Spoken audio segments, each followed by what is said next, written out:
Another concept from Islam, and we spoke about this a little bit here. Any land ever conquered or occupied by Islam, be it the armies of Islam or Islamic migration, immigration, any such land is considered waqf, sacred land that is endowed by Allah to Muslims in perpetuity. So even if they lose that land somehow subsequently, they are obligated to get it back. And that is why you see, and I've got the photos here, attacks in Madrid. Why Madrid? Because Spain was under Muslim rule for 800 years. And they need to get it back. The Reconquista reestablished Christian control of the Iberian Peninsula by 1492 under Queen Isabella and King Ferdinand. And the last of the Muslims were sent back to North Africa from whence they came. That land needs to be gotten back. Israel, the constant attacks, which have thankfully tapered off somewhat since they built the security barrier, but were a constant feature for many years there. Why? Because the entire Mediterranean littoral, including, the Levant, all of the Levant, was under Muslim control at one point in time. They want it back. Why Mumbai? Mumbai is in India. Remember those attacks over the Thanksgiving period back in 2009? Well, India also fell to the Muslims. Right after the death of Muhammad, the armies of Islam began to attack Hind, as they called it, H-I-N-D, Hind. But the Hindus are warriors, and they fought back for about 800 years. And they didn't fall. India didn't fall until the 1500s. At that point, the Mughal emperors took over India, established Islamic law, and they were not freed from that until the British colonial period came along a few centuries later. But that land, now having been taken back for India, for their inhabitants, for Hindus, that land has to be gotten back, according to the doctrine of sacred space. Well, it's not just over there. Here's a picture from Milan, Italy, and it's in front of the main cathedral in Milan, ancient, beautiful, big cathedral there. And what do you see in front? You see a group of hundreds of Muslim men lining up in the plaza in front of that cathedral, facing Mecca and bowing to do their prayers.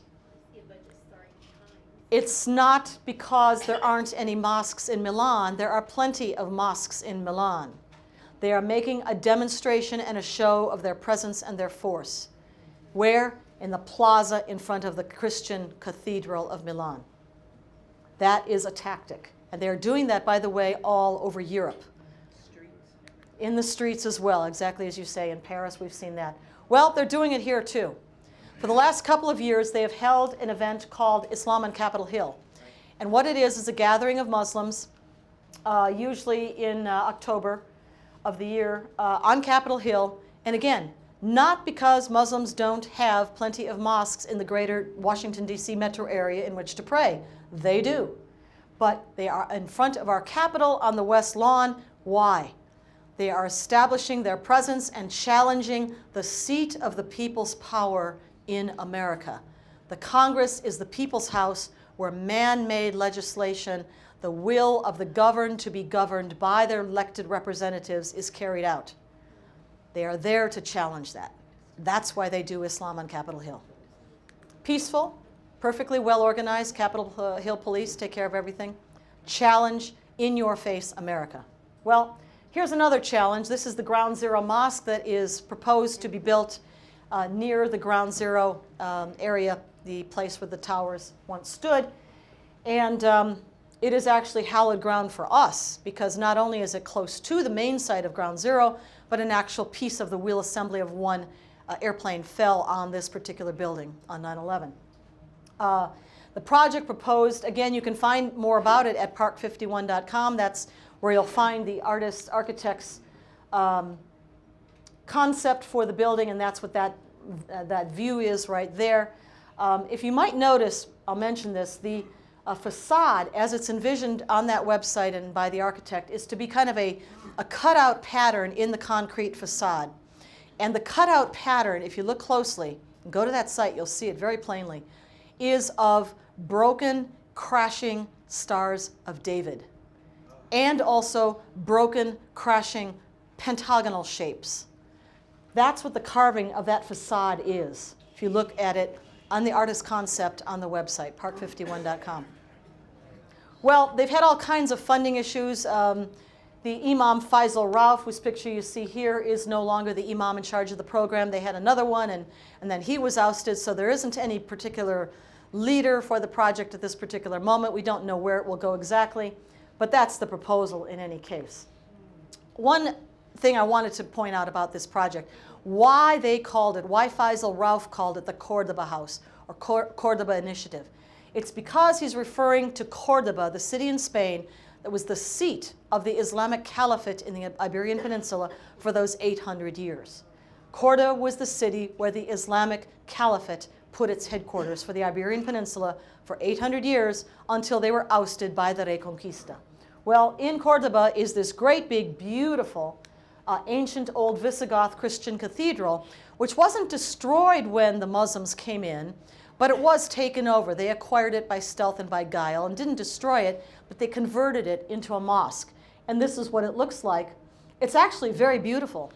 And to this day, they call it the Cordoba Mosque, even though it has been reconverted back into a cathedral, and Mass is actually celebrated there now. But if anybody talks about Cordoba and this golden age, remind them of what it means to be a dhimmi. Remind them of the pogroms. Remind them of 1011, when in Cordoba they wiped out 30,000, they massacred 30,000 Jews. Why? Because 2 Jews had actually ascended to positions of power in the administration of the city. That was an affront to Muslims that those Jews should be in such a position. There was a pogrom, an uprising, and a massacre of the Jews. That's what went on in Cordoba. All right. Faisal Rauf, we can just look very quickly. He's a master of taqiyya. He published this book with one name in the United States called What's Right with Islam, What's Right with America, and then in another language in its original book form in Malaysia, where it was published first, it's called A Call to Prayer from the World Trade Center Rubble, Islamic Dawah in the Heart of America post 9/11. Same book, same text, 2 different titles. That's taqiyya. All right. More about him, but I would call your attention to this point right here. He was instrumental in the formation of this organization called the Sharia Index Project. It's a project kind of like, you know how Freedom House keeps track of the level of freedom in various countries around the world, and they're ranked on an annual basis as free, partly free, or not free. And other organizations rank countries according to their religious freedoms and such as that. Well, this project would do the same, but for the institution of Sharia law in countries around the world, and rank them according to their implementation of Sharia law. That's what the Sharia Index Project is. That's what Faisal Rauf is with. These are some of his positions that he has spoken openly over time, in various languages, mind you, so it's not always in English until it got translated. But he thinks freedom of speech should be restricted.